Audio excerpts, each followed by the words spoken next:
اما بعد فاعوذ باللہ من الشیطان الرجیم بسم اللہ الرحمن الرحیم والذین جاءوا من بعدهم یقولون ربنا اغفر لنا ولإخواننا الذین سبقونا بالایمان ولا تجعل في قلوبنا غلا للذين آمنوا ربنا إنك رؤوف رحيم صدق الله العظيم الصلاة والسلام عليك يا سيدي يا رسول الله وعلى آلك وأصحابك يا سيدي يا حبيب الله.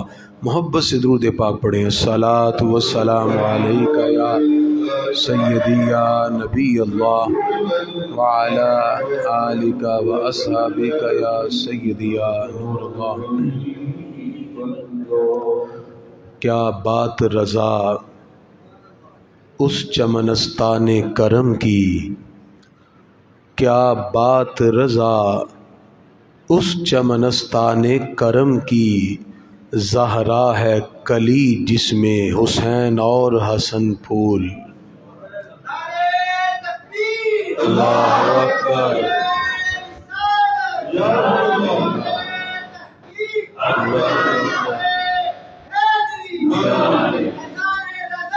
جاری رہے گا.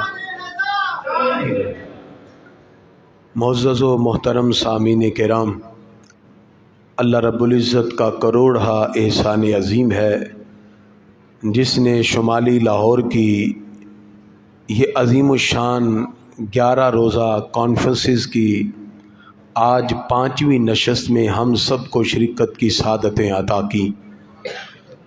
اس سے قبل خلفائے اربعہ ان کے حوالے سے آپ نے تفصیلی گفتگو کو سماعت کیا ہے.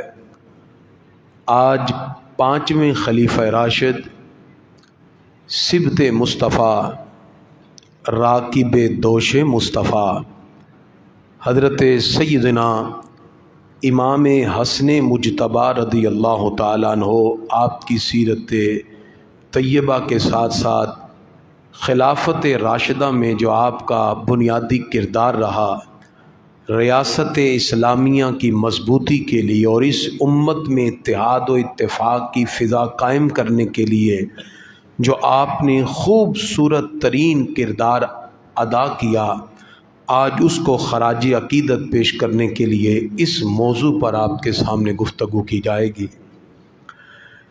گرامی قدر حضرات، حضور اکرم صلی اللہ تعالی علیہ وسلم کی شان محبوبیت ایسی بے مثال ہے کہ اللہ تعالیٰ کو اپنے محبوب مکرم کی نسبتیں بہت ہی پیاری ہیں. جو ان سے منسوب ہو جائے، جو اپنے دامن میں محبوب مکرم کی نسبت رکھے، وہ بندہ رب کو بڑا پیارا ہے. امتی کو نبی کے ساتھ جو نسبت نصیب ہوتی ہے وہ اس کے بخشش کا سبب بن جاتی ہے. اگر ایک عام شخص بارگاہ رب العزت سے اس نسبت سے عزت و شرف پا لیتا ہے تو مجھے بتائیے حضرات حسنین کریمان کا کیا مقام و مرتبہ ہوگا، ان کی شان کا کیا عالم ہوگا کہ حسنین کریمین جو ہیں وہ رسول اللہ کے جگر پارے بھی ہیں، شہزادے بھی ہیں، اور سرکار فرماتے ہیں یہ میرے جسم کا ٹکڑا بھی ہیں. یعنی حضور اکرم صلی اللہ علیہ وسلم ان کو اپنا پھول کہتے تھے. پھول کی کوئی نہ کوئی بنیاد تو ہوتی ہے. ہمارے آقا ان شہزادوں کو صرف چومتے نہیں تھے بلکہ سونگھتے بھی تھے. ایک صحابی کہتے میں ایک مرتبہ سرکار کی بارگاہ میں حاضر ہوا تو سرکار نے بڑی سی چادر لے رکھی اور کچھ چھپا رکھا ہے. تو میں نے جب جاتے ہوئے عرض کیا پیارے آقا چادر میں کیا ہے؟ تو سرکار نے چادر ہٹائی، دائیں طرف امام حسن ہے اور بائیں طرف امام حسین ہے. زندہ آباد. سرکار فرماتے ہیں یہ دونوں میرے پھول ہیں اور اللہ کی بارگاہ میں دعا کی، اللہم انی احبہما، یا اللہ میں ان دونوں سے پیار کرتا ہوں، وَأَحِبَّهُمَا، تو بھی ان سے پیار فرما، وَأَحِبَّ مَن يُحِبُّهُمَا، جو بھی ان سے محبت رکھے یا اللہ تو بھی اس سے محبوب بنا لے۔ ان شہزادوں سے محبت یہ ہمارے ایمان کا حصہ ہے۔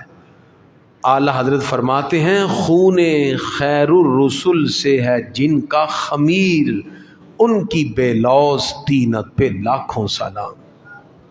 حضور اکرم صلی اللہ تعالی علیہ وسلم فرماتے ہیں من احبنی، جس نے مجھ سے محبت کی، وَأَحَبَّ ہَذَینَ، اور حسن و حسین سے محبت کی، وَأَبَاهُمَا، اور ان دونوں کے والد مولا علی سے محبت کی، وَأُمَّهُمَا، اور ان دونوں کی ماں سیدہ کائنات سے محبت کی، کان معی فی درجتی یوم القیامہ، اللہ قیامت کے دن ان کو میرا قرب عطا فرما دے گا، میری بارگاہ کا قرب ان لوگوں کو ملے گا۔ اسی لیے ان شہزادوں کا ذکر کرنا، ان سے محبت کا اظہار کرنا، یہ ہمارے ایمان کا حصہ ہے۔ چونکہ حضور اکرم صلی اللہ علیہ وسلم فرماتے ہیں قال النبی صلی اللہ تعالی علیہ وسلم اللہم انی احبہما فاحبہما واحب من یحبہما۔ تو گرامی قدر حضرات، نبی کریم صلی اللہ تعالی علیہ وسلم کے یہ شہزادے، یہ جگر پارے جن کی رگوں میں خون رسول گردش کرتا ہے، جنہیں اللہ تعالیٰ نے اپنے محبوب مکرم کے حسن بے مثال کی جھلک عطا فرمائی، حضرت امام حسن کو دیکھ کر کہتے یہ شبیہ مصطفیٰ ہیں، ہمارے آقا کی شبیہ تھی۔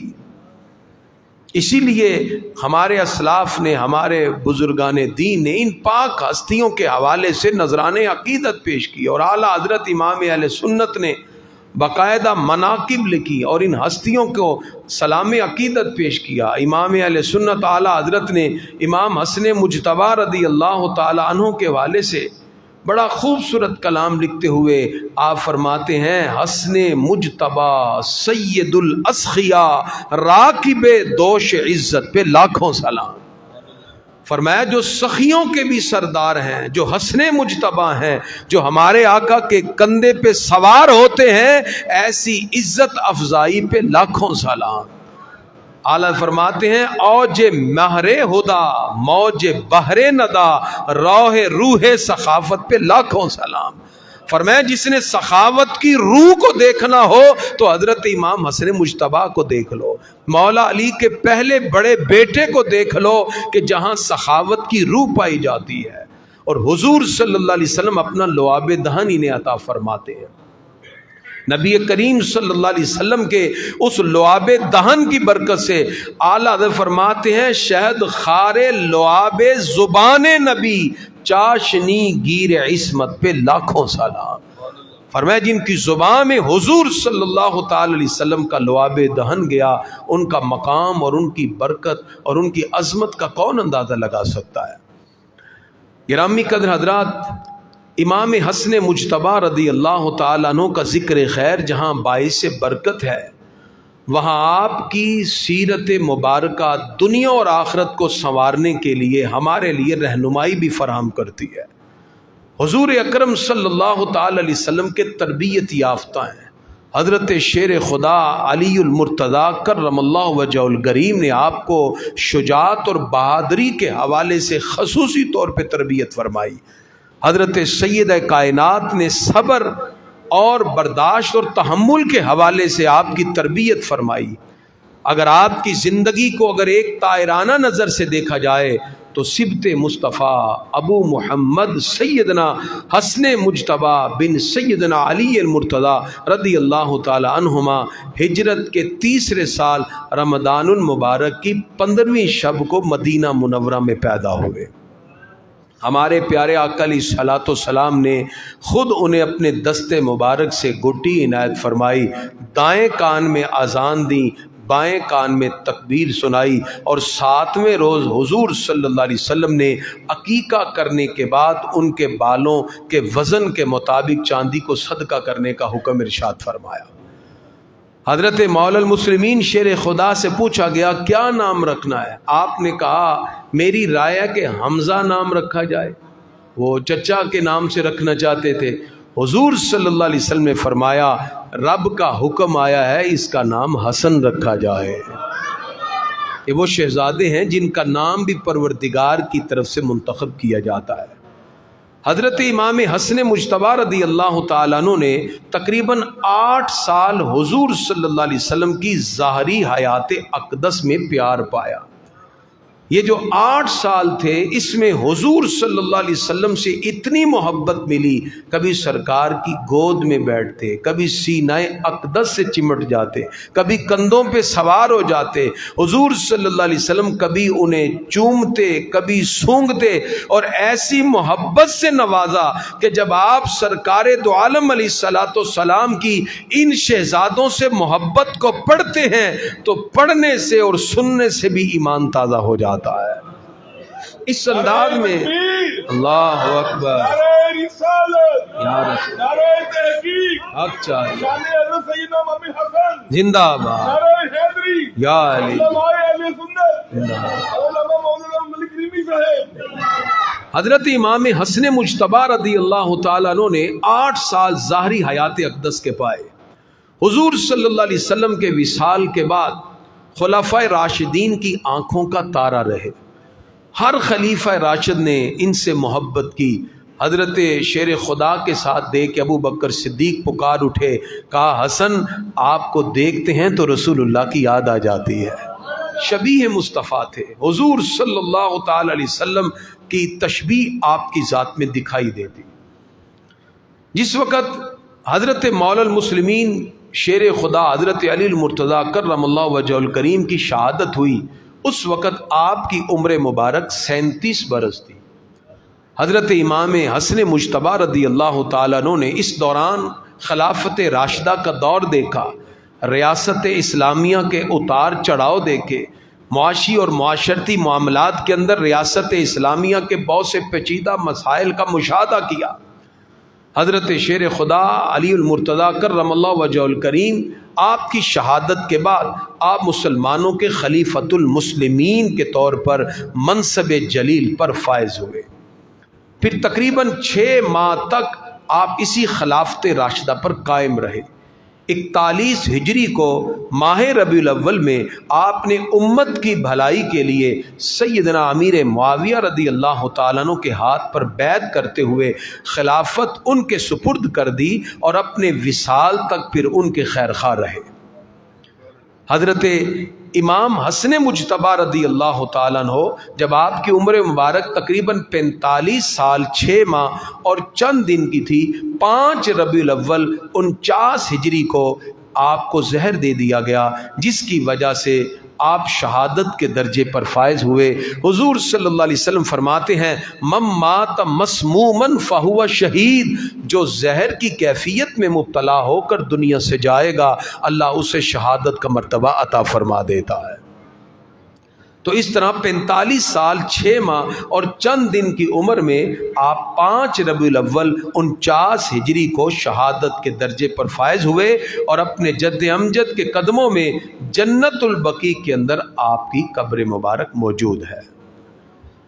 حضرت سیدنا امام حسن مجتبی رضی اللہ تعالیٰ عنہ کی سوانح حیات کے بعد آج ہم خلافت راشدہ میں آپ کا جو عظیم کردار ہے اور ریاست اسلامیہ میں جو آپ نے خوبصورت بنیادیں فراہم کی، اس کو سمجھنے کے لیے ہمیں حضرت امام حسن مجتبی رضی اللہ تعالیٰ عنہ کی قیادت، سیادت اور ان کی سرداری کو سمجھنا ہوگا۔ شہزادہ رسول حضرت سیدنا امام حسن مجتبی رضی اللہ تعالیٰ عنہ بے شمار خوبیوں کے مالک ہیں، لیکن ان خوبیوں میں ایک وصف وہ ہے جو زبان رسالت مآب صلی اللہ علیہ وسلم سے آپ کو عطا کیا گیا۔ حضرت امام حسن مجتبی رضی اللہ تعالیٰ عنہ کا یہ وصف حضور صلی اللہ علیہ وسلم نے آپ کو سید قرار دیا، اور سیادت ایک ایسی اعلیٰ شان خوبی ہے، وہ عظمت ہے جسے حضور صلی اللہ علیہ وسلم اپنی سیادت عطا فرما دیں، حضور صلی اللہ علیہ وسلم اپنی سیادت کا وارث بنا دیں، یہ خوبی امام الانبیاء علیہ الصلوۃ والسلام نے حضرت امام حسن مجتبیٰ کو خود عطا فرمائی، اور آپ کی سرداری اور آپ کی شان سیادت کا سب سے بڑا جو امت کو فائدہ ہوا وہ یہ ہوا، آپ نے مسلمانوں کی دو بڑی جماعتوں میں باہمی اختلاف کو ختم کر کے اتحاد و اتفاق میں تبدیل کر دیا۔ نظر نبوت یہ دیکھ رہی تھی کہ امت میں جب افتراق ہوگا یا انتشار ہوگا، اس وقت امت کے اندر جو اتحاد اور اتفاق کی فضا قائم کریں گے وہ یہی بیٹے امام حسن مجتبیٰ ہیں۔ اس لیے حضور صلی اللہ علیہ وسلم نے سیادت اور سرداری کا تاج امام حسن مجتبیٰ کے سر پہ رکھا۔ نعرہ تکبیر، اللہ اکبر، نعرہ رسالت، یا رسول اللہ، نعرہ تحقیق، اچھا، شان حضرت سید امام حسن، زندہ باد، علماء اہل سنت، زندہ باد۔ گرامی قدر حضرات، جس وقت خاتون جنت سیدہ فاطمہ الزہرا رضی اللہ تعالی عنہا حضور صلی اللہ علیہ وسلم کے مرض وصال میں اپنے دونوں شہزادوں کو لے کر حضور صلی اللہ علیہ وسلم کی بارگاہ میں حاضر ہوئی، عرض کرتی ہیں یا رسول اللہ صلی اللہ تعالی علیہ وسلم ہذان ابناک، پیارے آقا یہ دونوں آپ کے بیٹے ہیں، فورثہما شیئا، آپ انہیں کچھ وراثت عطا فرما دیجئے۔ حضور صلی اللہ علیہ وسلم سے سیدہ کائنات ملکہ فردوس بری نور چشم رحمت للعالمین سیدہ کائنات سیدۃ نساء اہل الجنہ، جب سیدہ پاک کا نام آئے تو ہماری گردنیں جھک جانی چاہیے، یہ ادب ہے۔ میرے والد گرامی علامہ قاری کریم الدین سیالوی رحمۃ اللہ تعالی علیہ، آپ مرید تھے شیخ الاسلام خواجہ قمر الدین سیالوی رحمۃ اللہ علیہ۔ ایک مرتبہ حدیث پڑھاتے ہوئے حضرت خواجہ قمر الدین سیالوی نے آپ نے اپنے تمام مریدوں سے کہا جلدی سے جاؤ، اٹھ کے جاؤ اور تازہ وضو کر کے آؤ۔ آپ بھی اٹھے، تازہ وضو کیا، پھر بیٹھے اور سب سے کہا گردنوں کو جھکا لو، گردنیں جھک گئیں، کہا اب حدیث کی عبارت پڑھو، حدیث پڑھی گئی۔ بعد کسی نے عرض کیا حضور آج عجیب معاملہ ہے، پڑھاتے ہوئے آپ نے سبق کو روک دیا اور کہا جائیے وضو کر کے آئیے، پھر بٹھایا اور گردن جھکائی، آخر وجہ کیا ہے؟ فرمایا آج حدیث میں نبی کی بیٹی فاطمہ کا نام آ رہا تھا۔ فرمایا سید فاطمہ الزہرا زندہ آباد، سید فاطمہ الزہرا زندہ آباد۔ فرمایا یہ وہ ہستی ہیں جس وقت حشر کا میدان سجا ہوگا، ساری امتیں کھڑی ہوں گی تو حشر میں منادی کہے گا غضوا ابصارہم، اپنی گردنوں اور نظروں کو جھکا لو، اس لیے کہ محمد کی بیٹی فاطمہ کی سواری آ رہی ہے۔ خواجہ قمر الدین سیالوی رحمۃ اللہ تعالی علیہ نے کہا اس لیے جب ان کا نام آئے تو ادب سے گردنیں جھک جانی چاہیے، کیونکہ سیدہ پاک ہے، ملکہ فردوس بری، نور چشم رحمت للعالمین، سیدۃ نساء اہل الجنہ، جن کے بارے میں سرکار فرماتے ہیں فاطمہ تو بضعۃ منی، فاطمہ میرے جسم کا ٹکڑا ہے۔ گرامی قدرات، سیدہ پاک سرکار کی بارگاہ میں عرض کرتی ہیں ہذان ابناک فورثہما شیئا، پیارے آقا یہ دونوں آپ کے شہزادے ہیں، انہیں کوئی وراثت عطا فرما دیجئے۔ حالانکہ جانتے ہیں حضور صلی اللہ علیہ وسلم انبیاء کرام میں سے ہیں اور نبیوں کا مقام کیا ہے؟ فرمایا نحن معاشر الانبیاء، ہم گروہ انبیاء ہیں، لا نورث، ہم کسی چیز کو بطور وراثت نہیں چھوڑتے، ما ترکناہ فہو صدقہ، انبیاء جو چھوڑ کے جاتے ہیں وہ بطور صدقہ تقسیم ہو جاتا ہے۔ نبیوں کی میراث علم ہوتا ہے، اس لیے حضور صلی اللہ علیہ وسلم کی بارگاہ میں جب آ کے عرض کرتے ہیں اور پیش کیا اپنے شہزادوں کو، ہمارے آقا علیہ الصلوۃ والسلام جب تقسیم کرنے میں آئے اعلیٰ فرماتے ہیں ان کی تقسیم کا کیا مقام ہے، میرے کریم سے گر قطرہ کسی نے مانگا، دریا بہا دیے ہیں، در بے بہا دیے ہیں۔ ان سے تو کوئی قطرہ مانگے تو وہ دریا دے دیتے ہیں، دریا بہا دیتے ہیں۔ حضور صلی اللہ علیہ وسلم اب وراثت تقسیم کرنے لگے ہیں۔ حضور صلی اللہ علیہ وسلم نے سب سے پہلے بڑے بیٹے کا نام لیا، حضرت امام حسن مجتبیٰ کے بارے میں فرمایا ام الحسن فلہ ہیبتی و سعددی، فرمایا میں اپنے بیٹے حسن کو وراثت میں پہلی چیز یہ دیتا ہوں، اللہ نے جو ہیبت اور رعب اور دبدبا کا مجھے مالک بنایا ہے، میں اپنی ہیبت کا وارث حسن کو بنا رہا ہوں۔ وراثت میں عطا کی ایک ہیبت، رعب اور دبدبا، اور دوسرا سرداری اور سیادت، یہ دو چیزیں حضور صلی اللہ علیہ وسلم نے عطا کی۔ اب حضور صلی اللہ علیہ وسلم کی ہیبت کیا ہے؟ ہمارے آقا دشمن سے کئی کلومیٹر دور ہوتے تو دشمن کے دل پہ ہیبت طاری ہو جاتی۔ یہ اللہ تعالیٰ نے حضور صلی اللہ علیہ وسلم کو رعب اور دبدبا عطا کیا، یعنی کئی ماہ کی مسافت پہ کھڑے ہوتے تو دشمن کے ٹانگیں کانپنے لگ جاتی، اللہ نے ایسا رعب عطا کیا۔ اور حضور صلی اللہ علیہ وسلم نے اس ہیبت اور رعب کا وارث بنایا ہے تو حضرت امام حسن مجتبیٰ کو بنایا ہے، اور فرمایا جو سیادت اور سرداری اللہ نے مجھے عطا کی، میں اپنی سرداری کا وارث حسن کو بناتا ہوں، اس لیے کہ نظر نبوت دیکھ رہی تھی کہ ایک وقت ایسا آئے گا کہ مسلمانوں کے مابین اختلاف ہوگا اور سرداری کا تاج امام حسن مجتبیٰ کے سر پہ ہوگا، اور امت کے اس اختلاف کو ختم کر کے امت میں اتحاد و اتفاق کو آپ قائم فرما دیں گے۔ اس لیے فرمایا ہم نے اپنی سرداری کا وارث حسن کو بنایا۔ اور جب باری آئی حضرت امام حسین کی، فرمایا وَأَمَّا حُسَيْنٌ فَلَهُ جُرَّتِي وَجُودِي، فرمایا اللہ نے جو جرت اور بہادری مجھے عطا کی، میں اپنی جرت کا وارث حسین کو بناتا ہوں۔ وہ جرت کیا ہے؟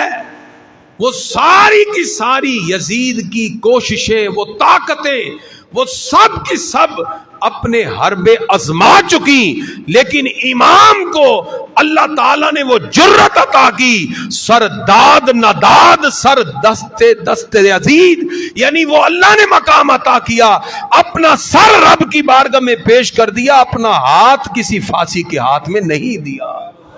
سرداد نداد دست در دست یزید، حقا کے بنائے لا الہ است حسین۔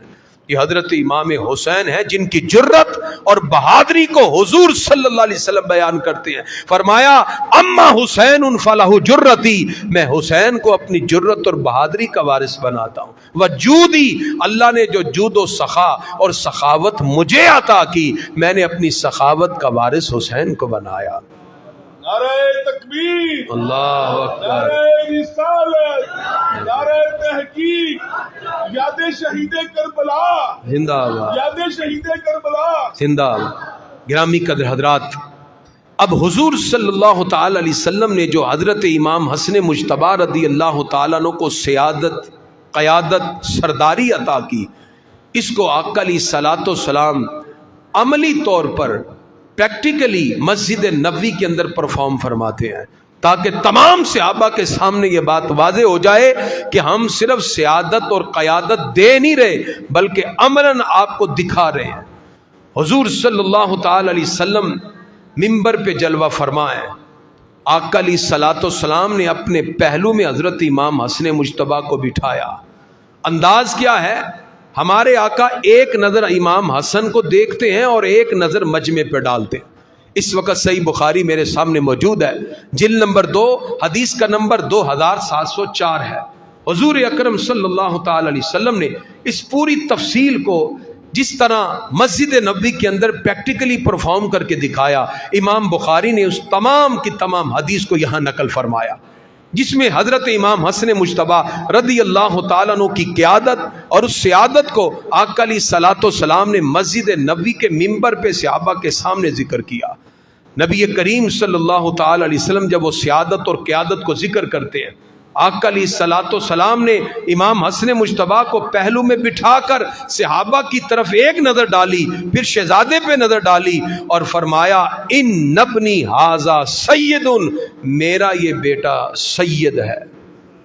حضرت امام حسن کے بارے میں فرمایا میرا یہ بیٹا سید ہے، اور فرمایا وَلَعَلَّ اللَّهَ أَن يُصْلِحَ بِهِ بَيْنَ فِئَتَيْنِ عَظِيمَتَيْنِ مِنَ الْمُسْلِمِينَ، جب مسلمانوں کی دو بڑی جماعتوں کے اندر اختلاف ہوگا، اللہ تعالیٰ میرے اس بیٹے کے ذریعے ان دونوں میں صلح کروا دے گا۔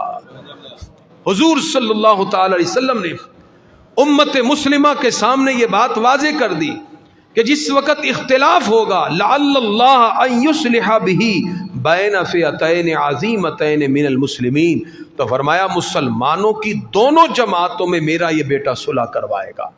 اس سے پتہ کیا چلا کہ حضور صلی اللہ علیہ وسلم فرماتے ہیں جن دو جماعتوں میں اختلاف ہوگا وہ دونوں جماعتیں مسلمانوں کی ہوں گی۔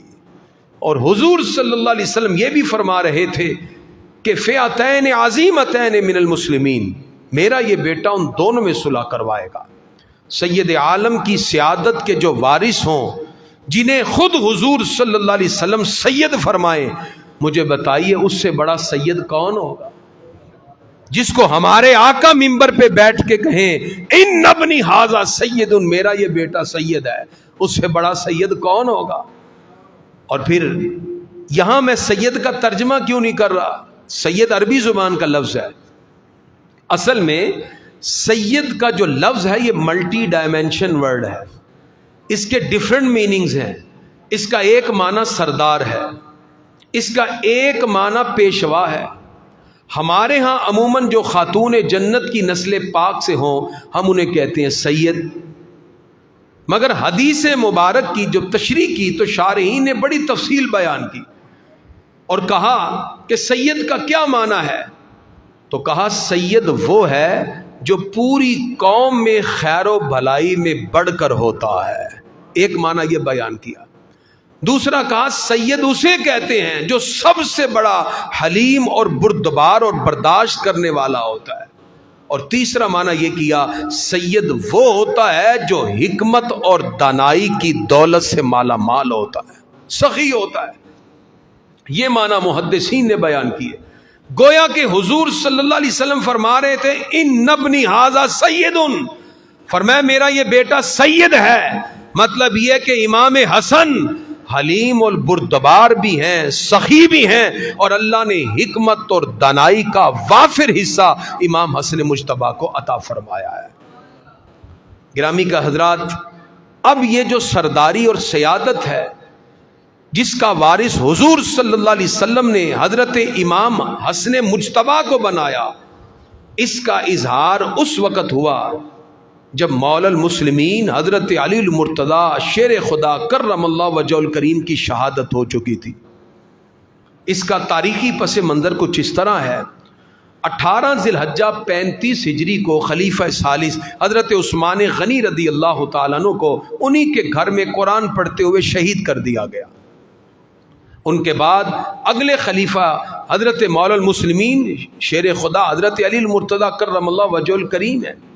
آپ خلیفہ رابع منتخب ہوئے تو آپ کے سامنے قاتلین سیدنا عثمان غنی رضی اللہ تعالی عنہ سے قصاص لینے کے بارے میں مطالبات آ گئے، اور اس کے اندر جو شام کے اس وقت کے گورنر تھے سیدنا حضرت امیر معاویہ رضی اللہ تعالی عنہ، ان کی رائے مختلف تھی۔ حضرت شیر خدا علی المرتضی کرم اللہ وجہ الکریم کی رائے یہ تھی کہ ابھی حالات بہتر نہیں ہے، اس لیے ابھی ان سے قصاص نہ لیا جائے، جبکہ حضرت سیدنا امیر معاویہ رضی اللہ تعالیٰ عنہ آپ کی رائے تھی کہ فوری طور پہ قصاص لیا جائے۔ اس بنیاد پر حضرت شیر خدا علی المرتضی کرم اللہ وجہ الکریم کے 4 سالہ دور خلافت میں یہ اختلاف برقرار رہا۔ بنیادی طور پر صرف اتنی سی بات تھی کہ قاتلین عثمان سے قصاص لیا جائے۔ حالات سازگار نہ تھے تو حضرت شیر خدا کرم اللہ وجہ الکریم کی رائے تھی کہ ابھی ڈیلے کیا جائے، لیکن ان کا کہنا تھا کہ فوری۔ اسی بنیاد پر یہ اختلاف جاری تھا کہ رمضان المبارک 40 ہجری کو حضرت شیر خدا علی المرتضی کرم اللہ وجہ الکریم کی شہادت ہوئی، اور 5ویں خلیفہ راشد حضرت امام حسن مجتبیٰ رضی اللہ تعالی عنہ منتخب ہوئے۔ 40,000 سے زیادہ لوگوں نے آپ کے دست مبارک پر بیعت کی اور آپ کے ساتھ دینے کا اعلان کیا۔ گرامی کا حضرات، اب یہ اختلاف اگر برقرار رہتا تو دونوں جانب سے بہت سا نقصان ہوتا۔ جس وقت یہ اختلاف کا سلسلہ جاری رہا تو حضرت امام حسن مجتبیٰ رضی اللہ تعالیٰ عنہ جو تاج سیادت حضور صلی اللہ علیہ وسلم نے سر پہ رکھ کے بشارت دی تھی، اس بشارت کو تکمیل تک پہنچانے کا جب وقت آیا، آپ کا یہ جملہ دل کے کانوں سے سماعت کیجیے۔ حضرت امام حسن مجتبی فرماتے ہیں ما احببت ان الی امر امت محمد صلی اللہ علیہ وسلم علی ان یحراک فی ذالک مہجۃ الدم. فرمایا اگر پوری ملت اسلامیہ کی سربراہی مجھے ملے اور اس کے لیے مجھے اپنے نانا جان کی امت کے خون کے چند قطرے بہانا پڑے تو یہ مجھے گوارا نہیں. میں ایسی بادشاہی کو ٹھوکر مارتا ہوں اور اپنے نانا جان کی امت کے خون کو نہیں بہا سکتا. یہ آپ کا وہ تاریخی جملہ تھا.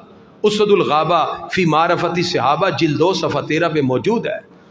لہذا حضور صلی اللہ علیہ وسلم کی وہ بشارت کہ امت کے 2 گروہوں کے درمیان میرا یہ بیٹا صلح کروائے گا. ربیع الاول کا مہینہ تھا 41 ہجری کو. یہی خلیفہ خامس حضرت امام حسن مجتبی رضی اللہ تعالیٰ عنہ آپ آگے بڑھے اور حضرت امیر معاویہ رضی اللہ تعالیٰ عنہ کی طرف حکومت منتقل کرتے ہوئے آپ نے ان کی بیعت کی اور اس طرح مسلمانوں کی 2 بڑی جماعت کے اندر صلح ہو گئی. اور اس کے بعد پھر آپ کوفہ سے کوچ کر کے مدینہ منورہ تشریف لے آئے اور مدینہ شریف کے اندر ہی آپ رہائش پذیر رہے. گرامی حضرات، اب یہاں یہ بات ذہن نشین رہے کہ حضرت سیدنا امام حسن مجتبی رضی اللہ تعالی عنہ نے سلطان اسلام حضرت سیدنا امیر معاویہ رضی اللہ تعالی عنہ کو بڑا سوچ بچار اور اطمینان اور تسلی اور شرح صدر کے ساتھ خلافت کو سپرد کیا اور آپ اب وصال تک اس فیصلے پر مطمئن رہے. اور یہاں تک کہ حضرت امیر معاویہ رضی اللہ تعالیٰ عنہ کی طرف سے اگر آپ کو نذرانے پیش کیے جاتے آپ اسے قبول فرماتے، چونکہ آپ کی نظر میں حضرت امیر معاویہ رضی اللہ تعالیٰ عنہ منصب خلافت کے اہل تھے.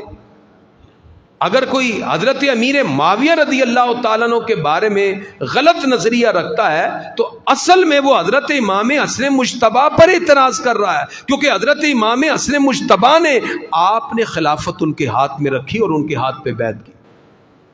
اور اگر وہ حضرت جناب امیر معاویہ رضی اللہ عنہ پہ اعتراض کرے تو امام حسن مجتبی پہ اعتراض ہے. وہ امام حسن مجتبی پہ نہیں بلکہ خود رسول اللہ صلی اللہ علیہ وسلم پہ اعتراض کرتا ہے، کیونکہ حضور صلی اللہ علیہ وسلم نے یہ صلح کی خوشخبری سناتے ہوئے کہا تھا ان ابنی ھذا سید، میرا یہ بیٹا سردار ہے.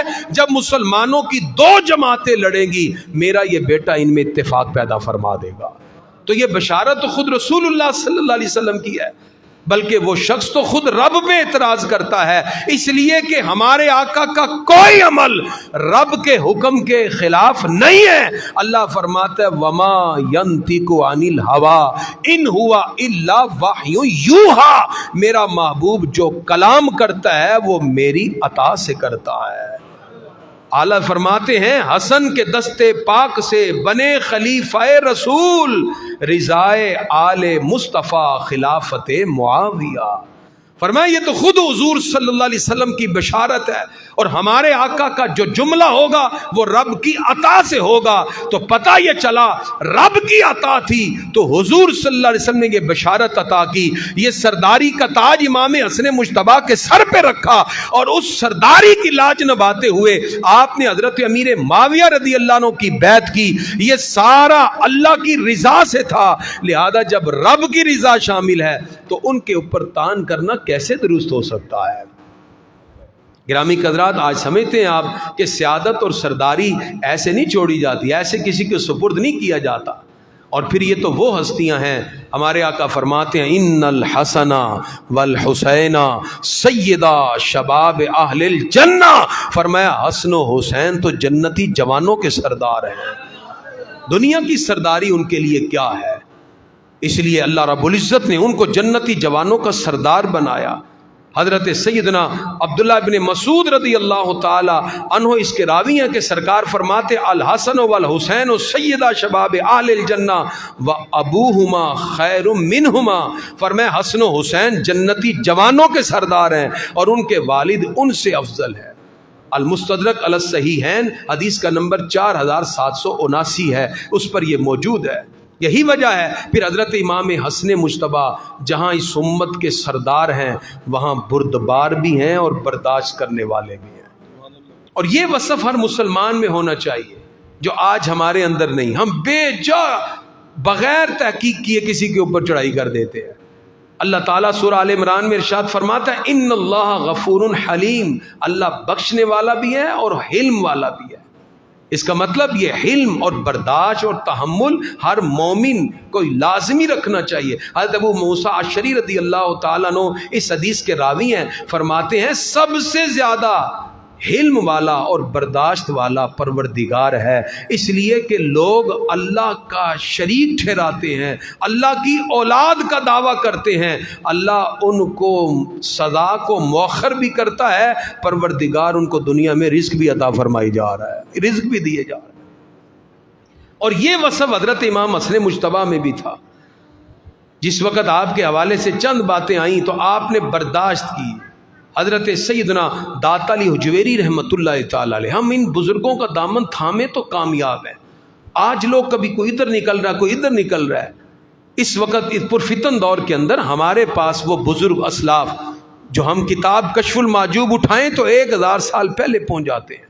حضرت سیدنا داتا علی حجویری رحمۃ اللہ تعالی علیہ کشف المعجوب کے باب ثامن صفحہ 95 اور 96 کے اندر ذکر فرماتے ہیں کہ ایک دیہاتی امام حسن مجتبیٰ کے پاس آ گیا اور آپ کے سامنے اول فول بکنے لگا اور عجیب عجیب باتیں کرنے لگا.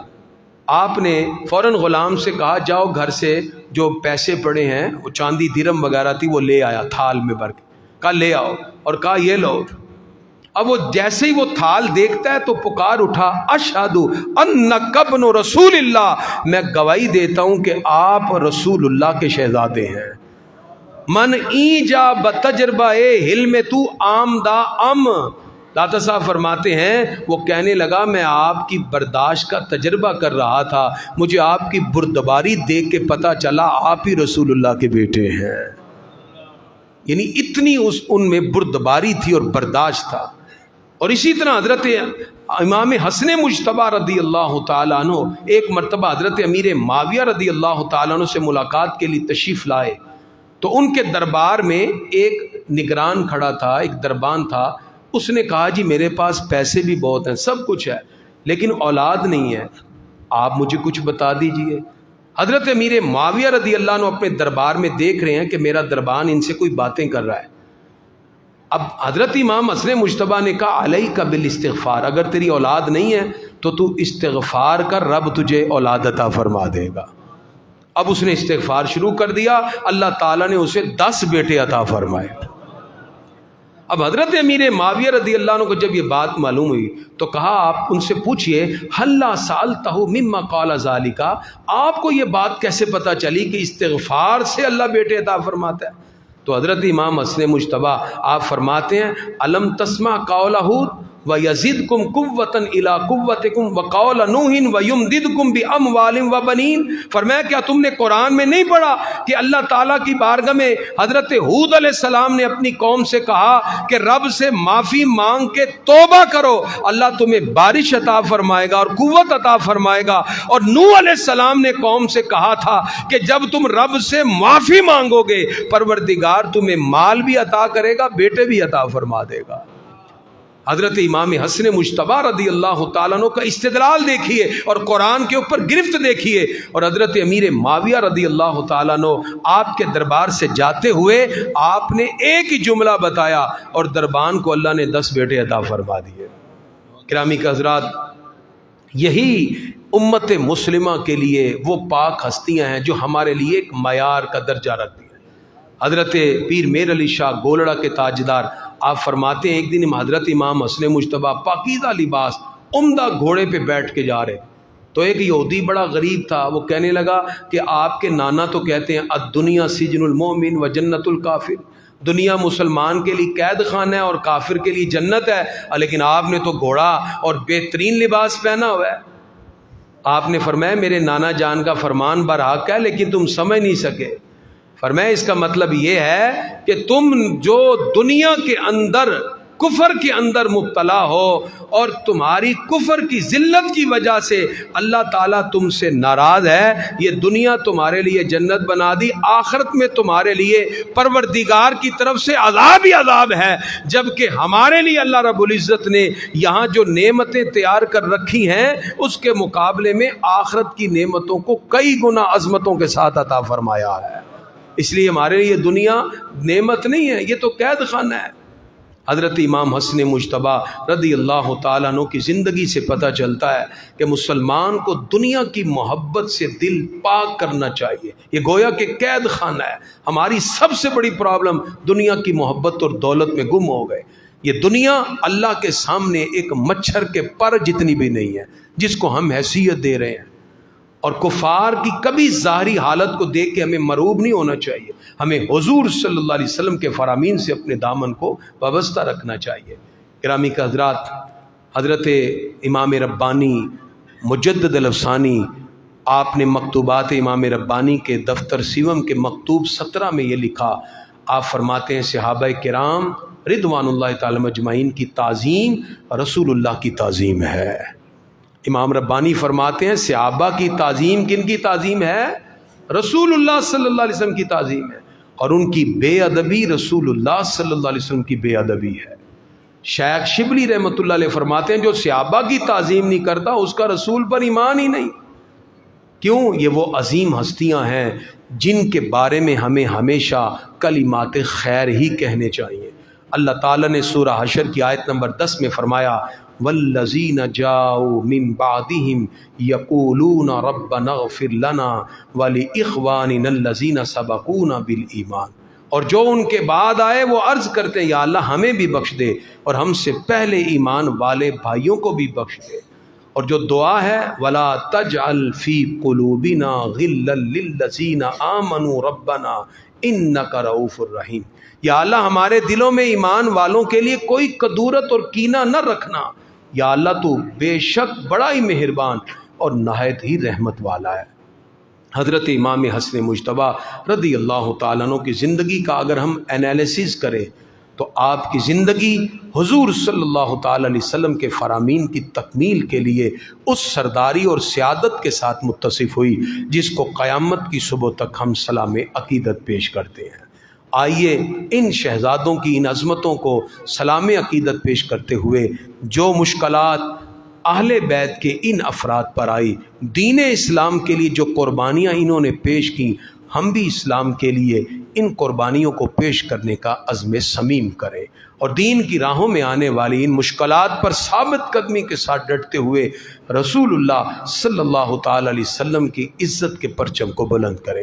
حضرت امام حسن مجتبیٰ رضی اللہ تعالیٰ عنہ رسول اللہ صلی اللہ علیہ وسلم کے گھر کے وہ پھول ہیں جن کو حضور صلی اللہ تعالی علیہ وسلم نے یہ شرف عطا کیا، کبھی کندھوں پہ بٹھاتے ہیں، کبھی گود میں، اور حضور صلی اللہ علیہ وسلم سینے سے چمٹا کر جن سے خصوصی محبتوں کا اظہار کرتے ہیں۔ دعا ہے رب قدوس کی بارگاہ میں ریاست اسلامیہ اور خلافت راشدہ کے قیام میں حضرت امام حسن مجتبیٰ رضی اللہ تعالیٰ عنہ نے جو سیادت، قیادت اور سرداری کا اعلیٰ ترین نمونہ پیش کیا، جو امت کے لیے باعث فخر ہیں، جو امت میں اتحاد و اتفاق کی ایسی فضا قائم کرتے ہیں جس کو آج بھی اغیار بھی سلام عقیدت پیش کرتے ہیں، اللہ تعالی ہمیں بھی اس امت میں اتحاد و اتفاق کی فضا قائم کرنے کے لیے اپنا اپنا کردار ادا کرنے کی توفیق عطا فرمائے۔ وما علیہ الا البلاغ المبین۔